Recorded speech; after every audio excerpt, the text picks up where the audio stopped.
Have you ever caught yourself sitting down and thinking, when did the simple things start feeling hard? Maybe it's climbing a few stairs, getting up from a chair, or even bending down to tie your shoes. If you've noticed that certain everyday movements are taking more effort than they used to, you're not alone. And it doesn't mean you're slowing down. It just means your body is quietly asking for a little more care and attention. Here's the good news. Staying strong and independent doesn't require hours in a gym or fancy equipment.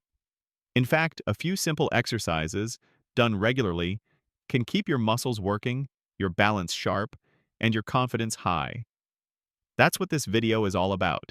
5 straightforward, practical exercises that can help you stay independent longer, feel steadier on your feet, and enjoy the freedom you've worked your whole life for. You see, independence isn't just about health, it's about quality of life. It's about continuing to live on your own terms, whether that means gardening in your backyard, playing with grandkids, or just carrying your own groceries. So let's talk about the movements that help you hold on to all of that, one step at a time. Let's start with a big one, something that may surprise you in its simplicity.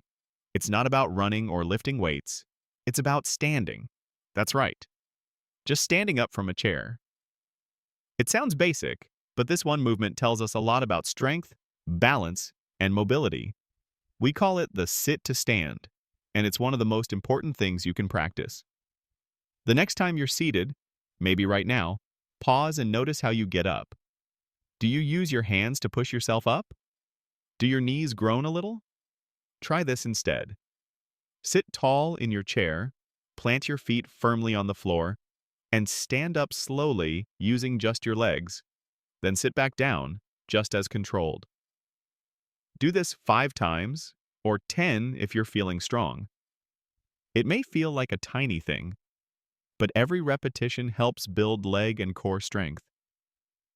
These are the very muscles you rely on to get out of bed in the morning, to get up from the couch, or to rise from the toilet without help. When you practice the sit to stand, you're not just exercising. You're rehearsing for life.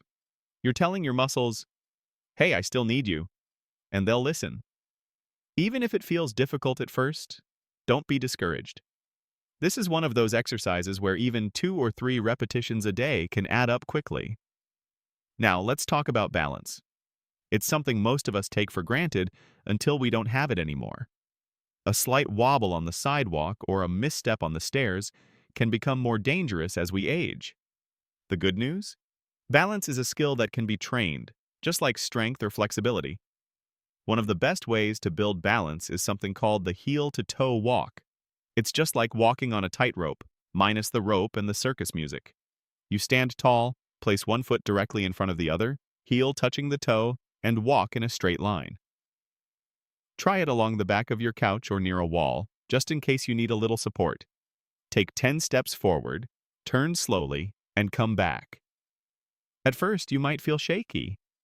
That's okay. That little shake? It's your brain and your body relearning how to steady themselves. And the more you practice, the steadier you'll become. What you're really doing is strengthening the connection between your eyes, ears, and muscles, your internal GPS system. This helps prevent falls, improves posture, and makes walking in crowds or on uneven ground far less nerve-wracking. If you're already feeling good with the heel-to-toe walk, try standing on one leg for a few seconds. You can even turn it into a little game. See how long you can go without holding on to anything. Every second counts. And here's something else to keep in mind. These exercises don't have to be done all at once. You can fit them into your day like a quiet routine. Do a few sit-to-stands while waiting for your tea to steep. Practice your balance as you brush your teeth or wait for the microwave. Think of it not as a workout, but as giving your body little nudges throughout the day. So, we've talked about the importance of getting up and staying steady. These 2 movements, getting out of a chair and walking with purpose, can already do so much to preserve your independence. They build confidence, and confidence leads to freedom. Freedom to move, to act, to say yes to the things you love without hesitation. You might be wondering, Is it too late to start? Absolutely not. Whether you're 60, 70, or beyond, your body still responds to movement. It may take a little more time, but the progress is real. Muscles remember, balance returns, and more importantly, you begin to trust your body again. When you can get up from a chair without bracing your hands, when you can walk across a room with poise instead of worry, when you can bend, reach, and lift without fear, that's what we're after. Now that we've started building the foundation with strength and balance, let's continue and explore the next movement that keeps you independent, stable, and strong. And that brings us to something often overlooked, but just as vital as strength and balance: flexibility. Now, I know what you're thinking. I'm not trying to become a gymnast. And don't worry, I'm not asking you to twist yourself into a pretzel. But a little bit of flexibility can make a world of difference in your day-to-day life. Imagine reaching into a high cabinet without pulling something in your shoulder, or putting on your socks without wincing. These little things can either remain effortless or become challenges, depending on how well your muscles and joints move together. That's why the next movement I want to share is so important. Try this. Stand with your feet hip-width apart, arms by your sides. Slowly raise both arms up over your head, reach tall, like you're trying to touch the ceiling, and then gently lower them back down. That's it. Simple, right? But if your shoulders are tight or your upper back hasn't been moving much lately, you'll feel it. This overhead stretch helps loosen the shoulders, upper spine, and even the rib cage, which can make breathing easier. You can do it sitting or standing, depending on your comfort level. And if your shoulders are particularly stiff, try raising your arms just partway at first. Over time, your range will improve, and so will your confidence. While we're talking about mobility, there's another gentle exercise that works wonders: the seated knee lift. Sit in a sturdy chair, feet flat on the ground, and slowly lift one knee up toward your chest, then lower it back down. Alternate legs, like a slow-motion march. What does this do? More than you'd expect. It wakes up your hip flexors. Those are the muscles that help you walk, climb stairs, and even get into your car. When these muscles stay strong and flexible, everyday tasks feel easier. And here's the beauty of it: you don't need to leave your living room. You can do these lifts during a TV commercial break or while chatting with a friend on the phone. That's one of the best things about these exercises. They don't ask you to change your life. They ask to be part of your life. A minute here, a few reps there, and suddenly you're standing taller, moving smoother, and feeling more like yourself. Now let's shift our attention down to something you use constantly but rarely notice: your ankles. You might not think much about them until they hurt or give way on uneven ground. But strong, flexible ankles are the foundation of every step you take. When they're weak or stiff, your entire balance is at risk. Try this small but powerful move. While seated, lift one foot slightly off the floor and make slow circles with your ankle, clockwise, then counterclockwise. Do this 10 times in each direction, then switch feet. It's a simple motion, but incredibly effective. You'll feel it in your calves and around your foot as your joints wake up and your muscles re-engage. Stronger ankles mean fewer stumbles, quicker corrections if you trip, and better stability overall. And the best part? You can do this while reading the paper or sipping your coffee. It's also worth mentioning how interconnected everything is. When your ankles are working well, your knees feel less pressure. When your hips are mobile, your lower back isn't doing all the work. That's why we don't focus on just one part of the body. We support the whole system because independence doesn't come from one strong muscle. It comes from everything working together. As you try these movements, whether it's stretching overhead, lifting your knees, or circling your ankles, take a moment to really tune in. Feel what your body is doing. Notice how one movement influences another. Over time, you might start to feel more connected, more centered, and more aware of how capable you truly are. I know it can feel a little silly at first, especially if you haven't moved much lately. But I promise you, every rep counts. It's not about getting it perfect, it's about getting started and showing up for your body in small, steady ways. These movements may be quiet, but their impact is powerful. They support the things that matter: your freedom, your dignity, your ability to do what you love without needing someone else to do it for you. It doesn't matter if you've never exercised a day in your life. What matters is that your body is still here, still capable, and still yours to take care of. And with just a few minutes a day, you're not only moving your body, you're building your future. So now that we've loosened things up a bit and awakened those joints and muscles, there's one more essential piece we need to add. It's the one that ties it all together and keeps you going strong, every step of the way. And that piece is endurance. Because strength, balance, and flexibility are wonderful on their own. But when you can keep going without getting winded, that's when you really feel your independence come back to life. Think about it. Walking through the grocery store, keeping up during a museum tour, standing in the kitchen to prepare your favorite recipe. All of those things require stamina. And stamina doesn't mean running marathons. It simply means giving your heart and lungs the chance to keep working well so you can enjoy the things you love without having to sit down every 10 minutes. One of the most effective ways to build endurance is also the easiest: walking. That's right. A steady, comfortable walk, done regularly, can boost your circulation, support your heart, and even lift your mood.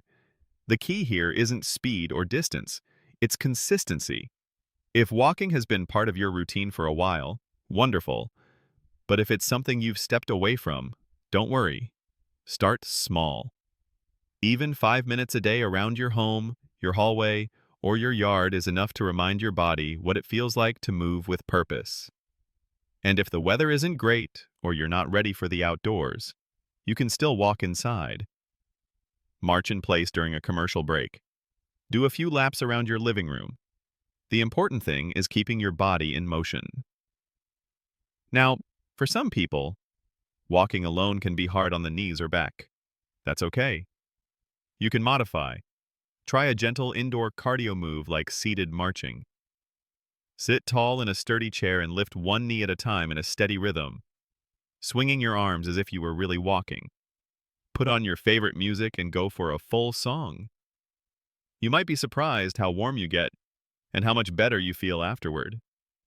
With every step, real or seated, you're not just building stamina, you're telling your body, I'm still in this.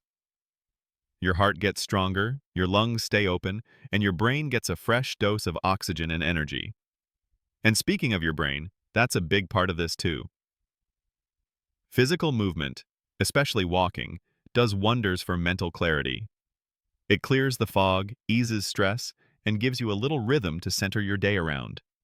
It's not just about independence in your body, it's about feeling sharp, focused, and calm. Let's take a moment and look at the big picture. You've got your sit-to-stands helping you rise and move confidently. You've got balance work like heel-to-toe walking keeping you steady, stretching and knee lifts keeping things mobile, ankle circles grounding your stride, and now endurance work helping your heart and lungs stay in shape. Together, these exercises form a quiet but powerful toolkit for independence. They aren't flashy. They don't promise miracles overnight, but they do give you control. And that's what this is really about. Knowing that you can keep doing the things that matter to you. Maybe it's watering your plants without having to sit down, or going to lunch with friends without feeling tired halfway through, or being able to stand in church, walk through a museum, or chase after your grandchild in the backyard. Independence means something different to everyone, but for all of us, it means freedom. Freedom to move without fear. Freedom to say yes instead of, I better not. Freedom to keep writing your story, your way. Now, I know it can be a little overwhelming to think about starting something new, especially if you've had a few aches, or if it's been a while since you did any kind of exercise. But that's the beauty of these movements. You don't need to do them all at once. You don't need an hour. You just need a little time, a little consistency, and a little kindness for yourself. Think of it this way. Each time you stand without using your hands, that's progress. Each time you hold your balance a little longer, or stretch a little higher, or march a little stronger, you're building toward a version of yourself that moves through life with more ease, more joy, and more confidence. If you've made it this far, that means something. It means you're not settling. You're not saying, this is just what happens when you get older. You're saying, I still want to feel strong. I still want to be steady. I still want to live with energy and freedom. And that mindset, that decision to keep going, to keep caring for your body, it's one of the most powerful things you can give yourself at any age. So let's take a deep breath together. In and out. You've just learned 5 of the most effective, approachable exercises you can do right at home to maintain your independence. No gym, no special clothes. Just you, your body, and the decision to show up. Before we wrap up, I want you to remember this. It's never too late to take control of your health. And you don't have to do it perfectly. You just have to do it. A little at a time. One movement at a time. That's how strength is built. Not in big leaps, but in small, meaningful steps. So whether you're just starting or picking up where you left off, I want to encourage you. You're doing something that matters. Let me know in the comments. What exercise do you feel most excited to try? Or what's worked well for you in the past? I'd love to hear your stories, your victories, and your journey. And if this video helped you, please give it a thumbs up, share it with someone who might need it, and don't forget to subscribe for more ways to stay strong, happy, and independent, because you deserve nothing less. Here's to living your best life at any age. You've got this.